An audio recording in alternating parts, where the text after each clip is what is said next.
Entrevistas de emprego online, um bate-papo descontraído, papo reto entre uma job hunter e uma headhunter. Eu tô aqui com uma convidada super especial, Paola Schubert. A Paola, ela é headhunter. Para você que caiu aqui de paraquedas e não sabe a diferença entre um job hunter e um headhunter, já vou te explicar. Um job hunter, que no caso sou eu, assessora os profissionais. E hoje os meus clientes são os profissionais que estão em recolocação, os profissionais que querem uma assessoria, revisão de currículo, querem um serviço de intermediação pelas empresas, onde a gente envia os currículos, querem revisão de LinkedIn, e é esse profissional que me contrata. Já do outro lado, eu tenho inúmeros parceiros, inúmeros headhunters. E esses headhunters são profissionais cujas empresas contratam o serviço deles. Não dá para você ser isento como quando você é, ao mesmo tempo, job hunter e headhunter. Por isso que a gente está em pontas diferentes do processo. Não seria nem ético ela cobrar da empresa e cobrar de você, e eu da mesma forma. Se uma empresa quer um profissional, eu indico sem cobrar nada da empresa. Existe uma questão ética e eu privilegio até os parceiros, os headhunters que são éticos nesse sentido, que trabalham com uma ponta só do processo, e por isso que esse bate-papo vai ser tão rico para você, porque hoje você vai ter duas visões aqui sobre os processos seletivos remotos, sobre entrevista de emprego online. Então seja bem-vinda, Paola, e eu queria que você começasse falando assim um pouquinho quais os principais erros que você tem observado quando um profissional vai fazer uma entrevista com você. Quanto tempo leva para fazer? Por que interessa saber quanto tempo leva? Nada, não interessa nada. Falando um pouquinho de entrevista, nós percebemos aqui na Priori, né, principalmente nas entrevistas online, a gente percebe que as pessoas, elas muitas vezes tentam utilizar os recursos que usualmente, por exemplo, não poderiam ser utilizados numa entrevista presencial. Então, às vezes é o celular, às vezes é o próprio computador. As pessoas têm muito em mente que as entrevistas têm perguntas e respostas certas. Então, quando a gente faz no online, que ele tem o computador ali na frente, às vezes a gente percebe que a pessoa quer pesquisar, ela quer dar um jeito de realmente trazer uma resposta que seja certa para o processo. Então, esse eu acho que é um erro que a gente percebe até uns delay nas respostas, porque a pessoa tenta ler alguma coisa, então isso fica muito evidente na entrevista online. Isso é uma coisa que a gente percebe bastante. E o que eliminaria um profissional que de repente está falando com você, até foi bem na entrevista, o que mais elimina um candidato, Paola? Você sabe dizer assim? Pode até trazer sua experiência de entrevista também offline, porque logo a gente está de volta, talvez seja uma informação útil também. Sim, com certeza. Olha, Thaís, os aspectos que a gente mais observa, assim, que reprovam realmente nas entrevistas, é que aqui na Priori, por exemplo, nós só fazemos entrevistas por competências. Então, são aquelas entrevistas que a gente fica perguntando exemplos para realmente conseguir avaliar a competência comportamental do candidato. Então, muitas vezes, os candidatos, eles não têm isso fresco na memória, né? E tem candidatos, inclusive, que eles não entendem por que a gente fica pedindo exemplo. A gente tenta por várias formas e não tem nunca só uma pergunta para cada competência, porque às vezes, se realmente ele não conseguir responder de uma forma, a gente tenta de outra, mas isso você também acaba contando com o próprio manejo do profissional de conseguir perceber e fazer isso, né? Então, trazer exemplos de realmente enriquecer a experiência e conseguir observar e trazer isso em entrevista, a gente sente muito isso, que eles têm essa dificuldade. A questão da postura realmente na entrevista, principalmente em termos de motivação. E um outro ponto que eu até fiz um post esses dias é realmente de não ter claros objetivos, né?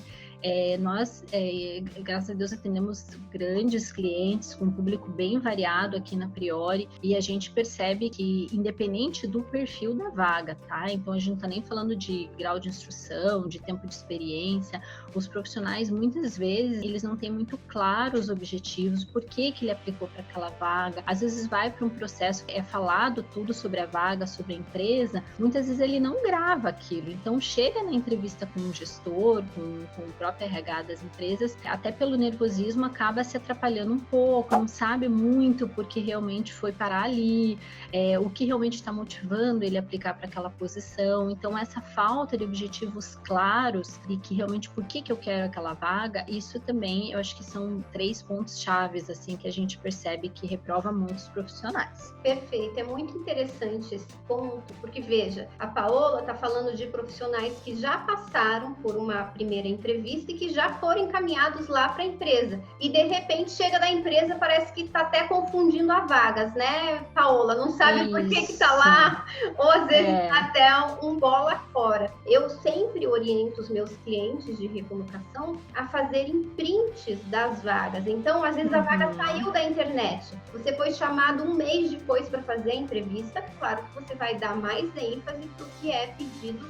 ali no anúncio. Então, é importante que você faça uma lição de casa. Está indo para um cliente, para uma empresa, então veja na internet qual que é a missão dessa empresa, qual que é o momento de mercado, qual que é o segmento, se é uma empresa multinacional, qual que é o país de origem. Então, é importante sim que você faça essa lição de casa. Perfeito, Paola. E voltando sobre entrevista por competência. A entrevista por competência, a gente faz online, a gente faz também offline. Você pode trazer algumas perguntas realizadas em entrevista por competência? É bem importante a gente sinalizar para os candidatos, antes da gente começar a divulgar uma vaga, existe um alinhamento de perfil com o gestor. Onde a gente vai entender o que ele precisa para aquele cargo e a gente vai traçar as competências. Existem empresas que têm isso muito claro, então ela vem com um perfil já dizendo eu vou precisar de tais competências. Iniciativa, proatividade, agilidade, flexibilidade, são infinitas aí as possibilidades que a gente tem. E é isso que vai nos orientar realmente estar buscando naquele profissional. Certamente, quando um headhunter faz perguntas do tipo, qual foi o último momento que você viveu sobre bastante estresse e pressão? Como que você trabalhou isso? Que resultado você obteve?